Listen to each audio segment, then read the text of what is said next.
देवा भाई, खाना लाए हैं। कैसी है तबीयत? ठीक है गोपाल भैया।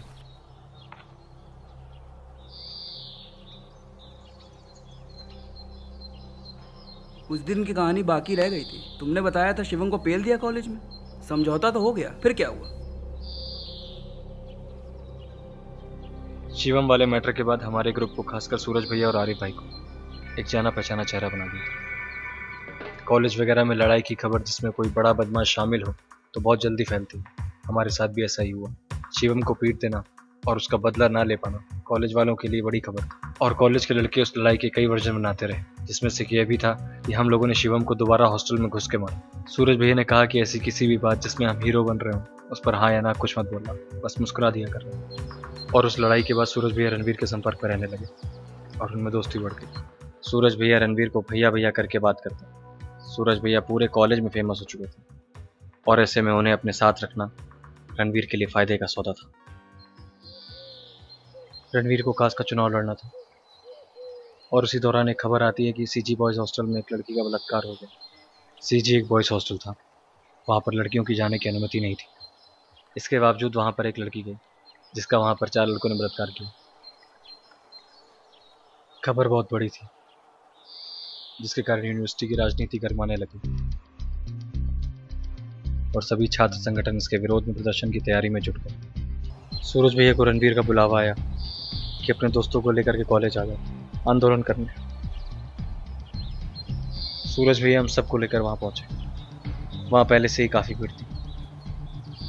वहाँ पहुँचकर रणवीर ने सबसे कहा कि हम सभी लोग अब इस क्षेत्र के थाने में प्रदर्शन करेंगे।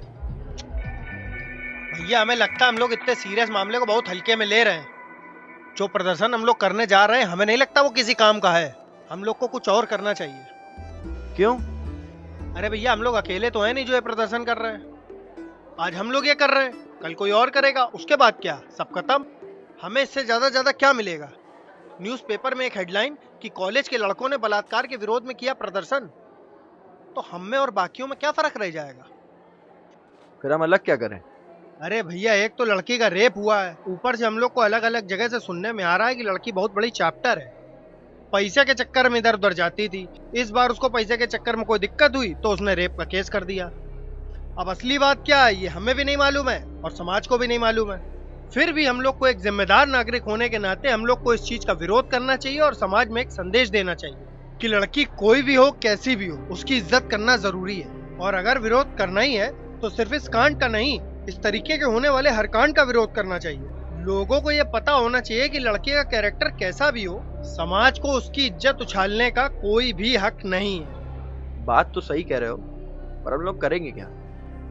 नुक्कड़ नाटक करेंगे, और वो कैसे करेंगे ये आप हम पे छोड़ दीजिए, बस आप हाँ करिए।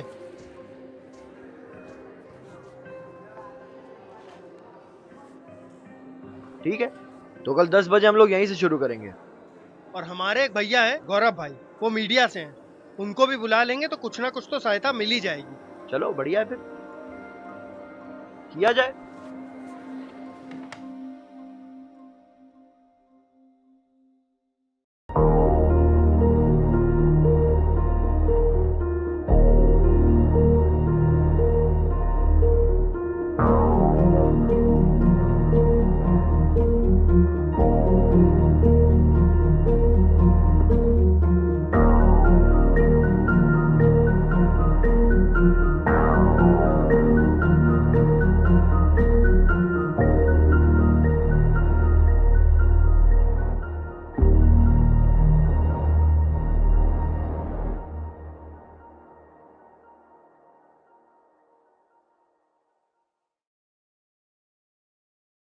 भाई ये है गौरव भाई, ये है कानपुर न्यूज से, जो कि आज का आर्टिकल कल के पेपर में छपवाएंगे।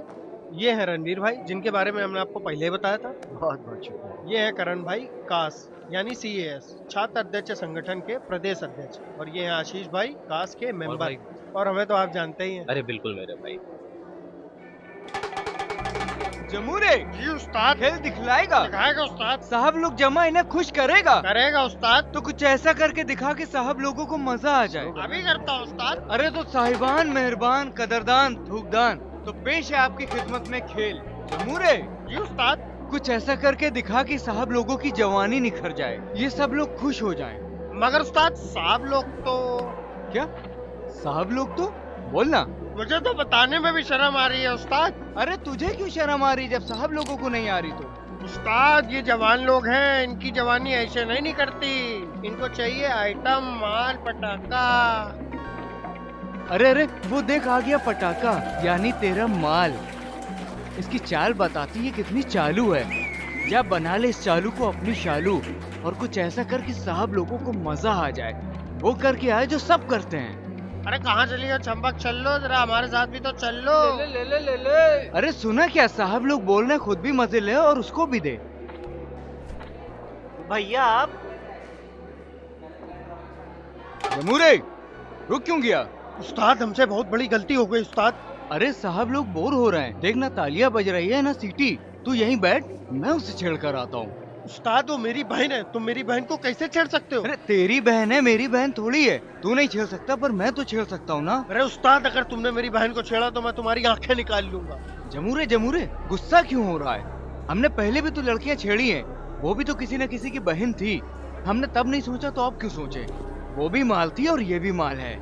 उस्ताद मैं तुम्हारे पैर पड़ता हूँ उस्ताद, ऐसा मत करो मेरी बहन के साथ उस्ताद, प्लीज उस्ताद, प्लीज उस्ताद। अरे क्यों जमूरे? बाहर जो लड़की दिखे उसे छेड़ना हम लड़कों का हक है। उसके चरित्र पर उंगली उठाना जायज है। तो आज हम क्यों देखें कि वो किसकी बहन है?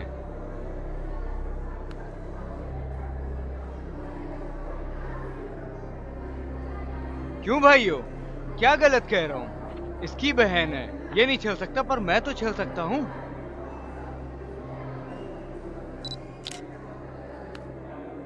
तो साहिबान मेहरबान, आज का खेल यहीं खत्म। आज इसकी बहन थी, कल आप लोगों में से किसी की बहन होगी तो ये जमूरा फिर आएगा और खेल दिखाएगा। भैया बेहतरीन। सभी ने तालियां बजाई और रणवीर खुश हो गया और अखबार वाले ने हमारी फ़ोटो खींची। रणवीर ने अखबार वाले से कहा कि कैसे उसने यह प्लान बनाया कि हम इस तरह का एक सकारात्मक संदेश सबको देंगे, और उसे सूरज और उसकी टीम ने करके दिखाया।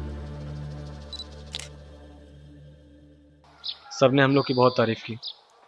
उसके बाद अगले 2 दिन कानपुर के हर कॉलेज में हम लोगों ने नाटक किया। हर जगह इसकी तारीफ हुई और अखबार वालों ने भी इस बारे में बहुत अच्छी खबर छापी। जहां पहले दिन रणवीर ने हमारे हिस्से की खबर चुरा ली थी, दूसरे दिन अखबार वालों ने खुद ही हम सबको हाईलाइट किया था और सबसे ज़्यादा फोकस सूरज भैया थे। शिवम वाली लड़ाई के बाद सूरज भैया ने एक और खबर बनाई जो पहले से बड़ी थी और पहले से अच्छी थी। उसके बाद करण, जो कास्ट का प्रदेश अध्यक्ष था, उसके पास सुबह सुबह एक कॉल आता है। हेलो जी जी, नमस्ते। नशेबाजी करते रहोगे या कुछ काम भी करोगे? नशेबाजी काम? हम कुछ समझे नहीं भैया। इतना बड़ा मौका हाथ में आया है, उसे पाने के बजाय कहाँ बच्चों के साथ कॉलेज में घूम रहे हो? भैया वो नाटक का आइडिया काफी अच्छा था, मीडिया भी उल्लू के पट्टे, तुम्हें वहां नाटक करने के लिए बैठाया है? तुम्हारी यूनिवर्सिटी में रेप हुआ है, छात्र संघ पर तुम्हारी पार्टी का कब्जा है। तुम लोगों को तो वाइस चांसलर की नींद उड़ा देनी चाहिए थी। यूनिवर्सिटी के हर कोने से वाइस चांसलर के इस्तीफे की मांग उठनी चाहिए थी, लेकिन नहीं। साहब को तो नुक्कड़ नाटक खेलना है, फिल्मों में जाना है, फिल्म फेयर अवार्ड जीतना है। क्यों? पर भैया इस मामले में वाइस चांसलर को कितना घेर पाएंगे हम लोग? वो तो कह देगा कि हॉस्टल वार्डन जिम्मेदार इन सब के लिए। वो तो पूरी टोपी उस पर धर देगा भैया। वो क्या कहेगा, किस पर टोपी धरेगा, ये बात की बात है। पहले तुम अपना काम करो, ये आवारागर्दी बंद करो और वाइस चांसलर का इस्तीफा मांगो। इस कुर्सी पर हमें अपना वाइस चांसलर चाहिए, समझे? जी। और हाँ, इस यूनिवर्सिटी में कोई बच्चा भी चीखे तो उसके लिए वाइस चांसलर को जिम्मेदार ठहराओ। वाइस चांसलर के खिलाफ माहौल बनता दिखना चाहिए। तुम माहौल बनाओ, बाकी हम पर छोड़ दो। जी भैया, हम कुछ प्लान बनाते हैं। बनाओ और हमें भी बताओ। और ये आशीष कहाँ पीछे रह जाता है? उसको बोलो कि चुनाव लड़ना है तो सामने आकर लीड करे। ऐसा ना हो कि रणवीर आए और मलाई ले उड़े। और वैसे भी रणवीर वाइस चांसलर के खिलाफ नहीं जाएगा, वजह तुम्हें पता है। आशीष को बोलो कि मौके का फायदा उठाए। जी भैया, हम कुछ करते हैं, आपको शाम को फोन करके बताते हैं।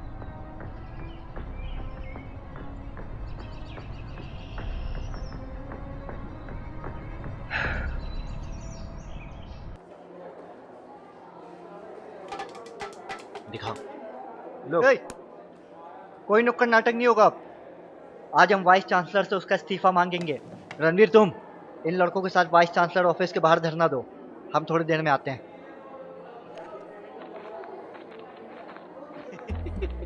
लगता है इसको उसके पापा जी से डांट पड़ी है। कौन पापा जी? अरे इसके एक पापा जी हैं जो कार चलाने के इसको सारे आदेश देते हैं। बताएंगे तुम लोग कभी बाद में। आओ गुरु, नारे लगाओ, प्रदेश अध्यक्ष साहब ने कहा है। समझे?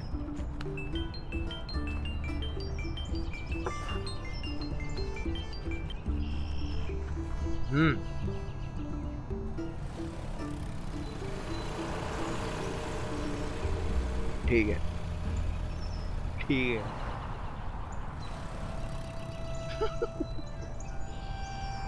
कह देना डांट पड़ी है।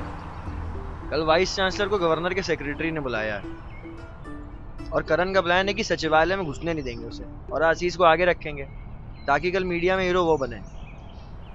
तो उसने ये प्लान आज क्यों नहीं बताया आपको? अबे क्योंकि यूनिवर्सिटी में आईबी के 5 अफसर हैं जिनकी नजर हर चीज पे है। बात फैल जाएगी तो पुलिस अलर्ट हो जाएगी। तभी कल सबसे पहले तुम लोग को एक जगह इकट्ठा करेंगे, उसके बाद बताएंगे कि क्या करना है। पर करण ने आपको क्यों नहीं बताया? आप भी तो इतने सीनियर हैं।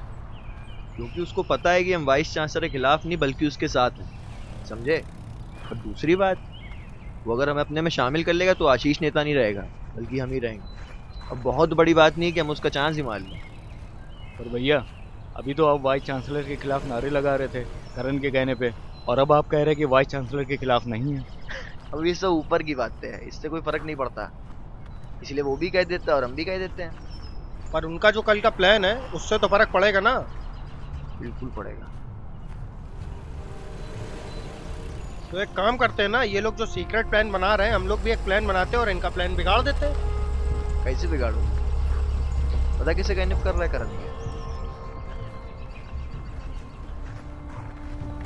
करण को जिसने आदेश दिया था वो शिक्षा मंत्री पारितोष है। वीसी को मुख्यमंत्री का आदमी बोला जाता है और पारितोष किसी भी हाल में अपने आदमी को वीसी बनाना चाहता है। भैया, ये तो आपने बड़ी तगड़ी बात बता दी। इसके लिए मेरे पास एक बहुत तगड़ा प्लान है।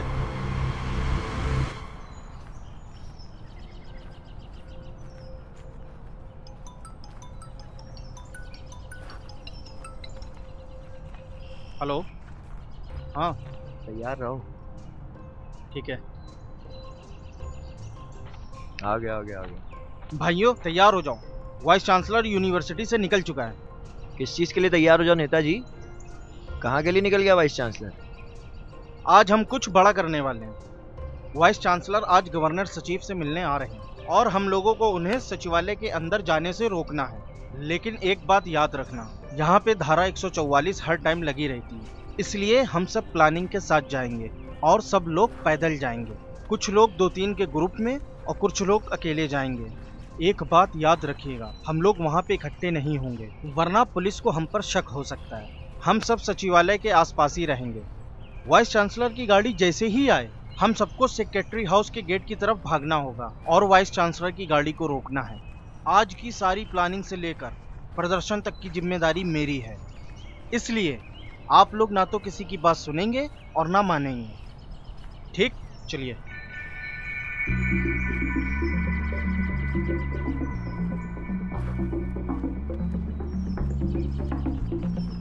तुमको जो बताया है वो वही करना है।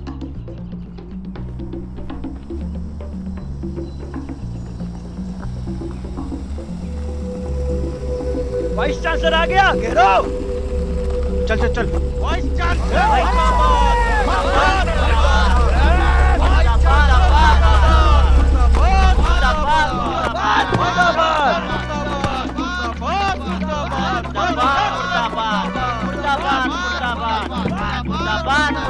ये तो मंत्री जी की कार है। आप लोग हटिए पीछे, हटिए आप लोग। ये तो बहुत तगड़ी बात बता दिया। इसके बिहाफ पे मेरे दिमाग में बहुत तगड़ा प्लान है। आप एक काम करिए, वीसी को कॉल करके सारी बातें बता दीजिए और उनसे कहिए सुबह 9 बजे से पहले पहले गवर्नर ऑफिस पहुंच जाए, क्योंकि आशीष का प्लान 10 बजे के बाद का है और 10 बजे के बाद सिर्फ शिक्षा मंत्री आते हैं। और जैसे ही शिक्षा मंत्री की गाड़ी आएगी, आपको चिल्लाना वीसी आ गया, वीसी आ गया। इसके बाद आशीष और करण शिक्षा मंत्री की ही गाड़ी रोक लेंगे। शिक्षा मंत्री इस्तीफा दो।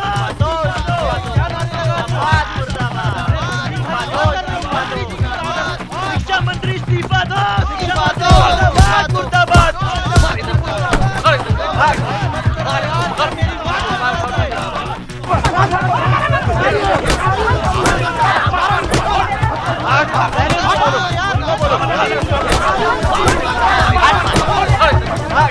शिक्षा मंत्री इस्तीफा दो।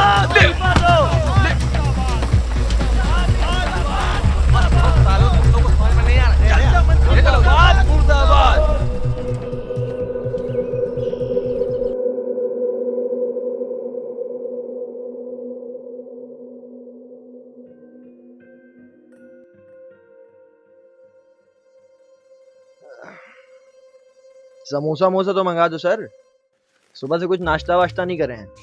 अभी तो आए हो, लंच भी मिलेगा और डिनर भी करवाएंगे, थोड़ा सब्र रखो। ठीक है फिर खाना गुप्ता भंडार से करवा लीजिएगा। मंगवाते हैं अभी। तुम गुरु रेडी हो जाओ पॉपुलर होने के लिए। कल अखबार के फ्रंट पेज पे तुम्हारी कार पे चढ़ो फोटो आएगी पक्का से। अबे हम तो करण और आशीष का सोच रहे हैं। आशीष की शक्ल देखी थी जब गाड़ी पारी तो उसको देखा था। हमको साइड कर रहा था बहुत सड़ी। चूतिया। ये हो गया सर। चलो सब खड़े हो, सब लाइन में आओ।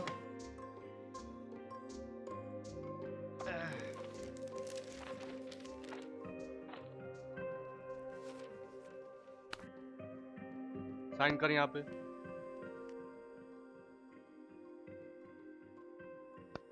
सर हो गया सर। चलो निकलो।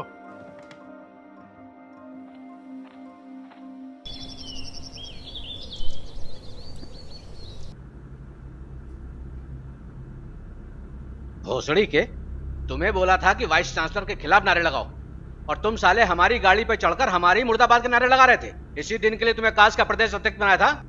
भैया जी वो हम नहीं थे, वो रणवीर। प्लान तुम्हारा और हाईजैक कर लिया रणवीर, और तुम वहां खड़े होकर झुंझुना बजा रहे थे। भैया जी रणवीर आपके साथ ही हो जाता, मगर आप लोग तो लल्लू को अपने सर पर चढ़ा रखा है ना, उसे तो साथ में रखे नहीं आप। अब उसने भी अपने हिसाब से अपना रास्ता ढूंढ लिया। अब भैया जी उसको भी तो चुनाव लड़ना है ना, सो कर रहा है तैयारी। साले चुनाव नहीं लड़ना चाहिए वो। तो और कौन लड़ेगा भैया जी? इस समय यूनिवर्सिटी में रणवीर का ही भौकाल चल रहा है। और हम तो कहते हैं भैया जी काश को अगर इस बार चुनाव जीतना है तो रणवीर ही सबसे बढ़िया कैंडिडेट। काहे के उसके अलावा और किसी में इतना बूता नहीं है जो उज्जवल को हरा सके। क्यों? आशीष क्यों नहीं? आशीष लड़ेगा और वोट भी उसे ही मिलेगा। रणवीर चुनाव नहीं लड़ना चाहिए, कम से कम तुम्हारी कास्ट से तो बिल्कुल नहीं। अगर रणवीर को टिकट मिला तो तुम्हारी कुर्सी गई। अब रणवीर चुनाव नहीं लड़ेगा भैया तो सारे वोट तो उज्जवल कुमार को मिल जाएंगे और वो जीत भी जाएगा। अब कुछ हो भैया, रणवीर है तो अपनी पार्टी का आदमी।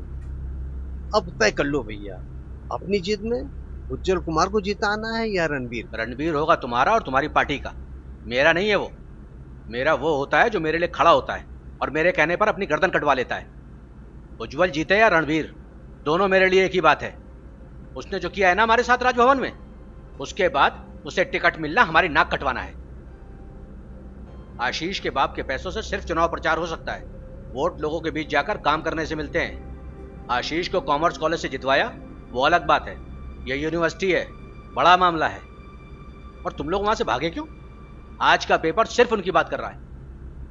भैया रणवीर का पूरा माहौल बना हुआ है यूनिवर्सिटी में, उसे टिकट देने से रोकना मुश्किल है, इसलिए हमें उसका नाम खराब करना होगा।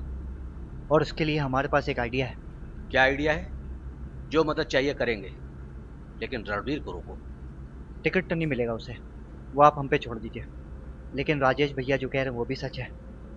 उज्जवल और रणवीर के मुकाबले आशीष काफ़ी कमज़ोर है। उज्जवल जीता तो अपने लोगों के लिए दिक्कत करेगा।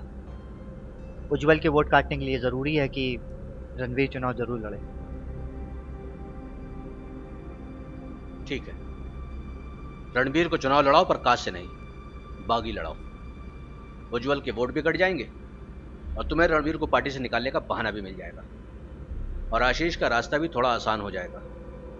आशीष जीतेगा तभी उसका बाप फंड करेगा इस बार हमारे चुनाव में।